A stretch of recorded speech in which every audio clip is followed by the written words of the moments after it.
Ну что же, уважаемые филологи, а сейчас слово предоставляем вам. Наверное, филологи первые. Жила-была девочка. Но вы знаете, к этому мы еще вернемся. Я вот стою в своем красивом платье и произношу эту речь, а в моей голове вертятся еще сотни разных вещей, о которых я могла бы вам сказать. Я опаздывала по утрам, а меня встречали с улыбкой. С улыбкой меня провожали, когда я уходила расстроенная. Меня любили и ждали каждый день. И я приходила, и меня принимали любой. Настоящий, щирый. Ліцей готує птушанят, які становятся сталыми птушками и вертаются у родное гнездо. Не губляйтеся. Травень, коли пам'ятаєте, видався дуже спекотним. І ось один з таких дзьон я начепила абцаси і щаслива пішла у ліцей. Ти наприкінці пар так об'яснамілася, що була вимушена розбутися і босоножкою йти на ганок ліцея, як зняться у фільмі, присвяченому закінченню нашого 11 класу.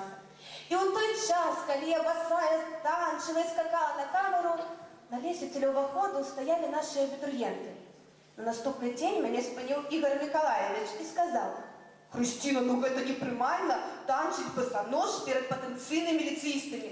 Ви ж нам их усіх розбужаєте». Я, конечно, сказала пробачте, я не знарок, а сама подумала, а вось бы розбужала, а вось бы сапраўды яны ўсе разбегліся і больш ніколі не вярталіся.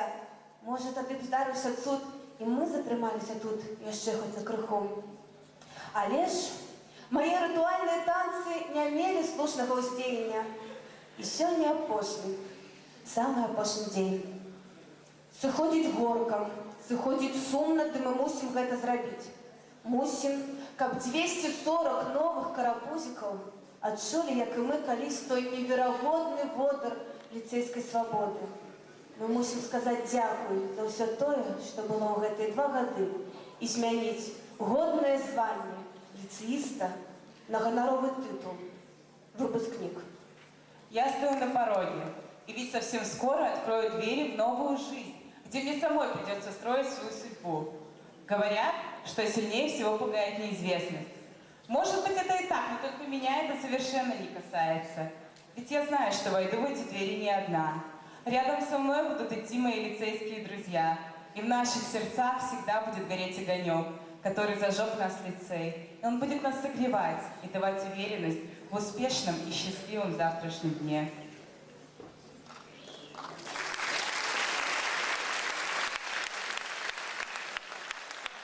И вот я вернулась к девочке, которая жила-была.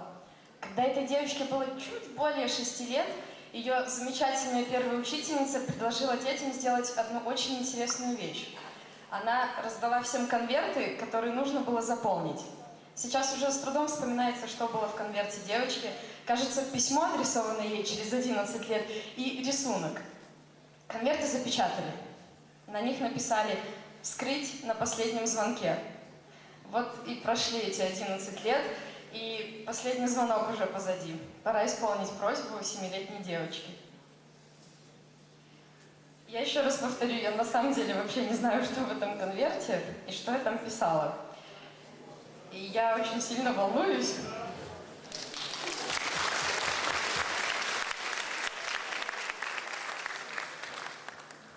Вот я попытаюсь вам показать. Вот здесь нарисована 18-летняя Дарья Скороходкина. Я, правда, еще не совсем 18-летняя, ну да, скоро и это будет. Ну, такая, должна признать, ничего, да. И внутри тоже я, да, еще одна. Теперь я прочитаю, что здесь написано. Здравствуй, взрослая Даша. Пишет тебе 7-летняя Даша. Я учусь в подготовительном А-классе средней школы номер 50. Мы учимся читать, писать, считать, решать задачи. Мне больше всего нравится математика.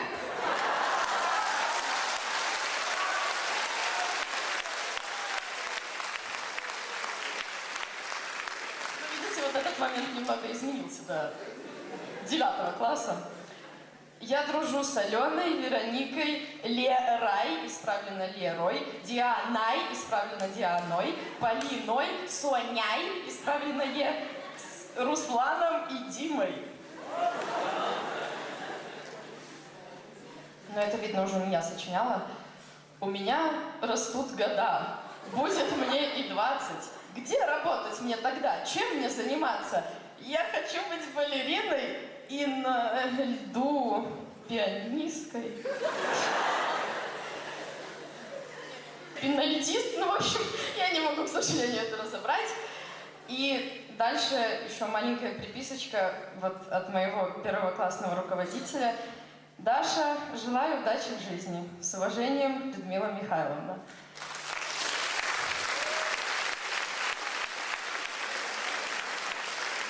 Ну, вот теперь, наверное, да, для меня закончился вот этот этап моей жизни.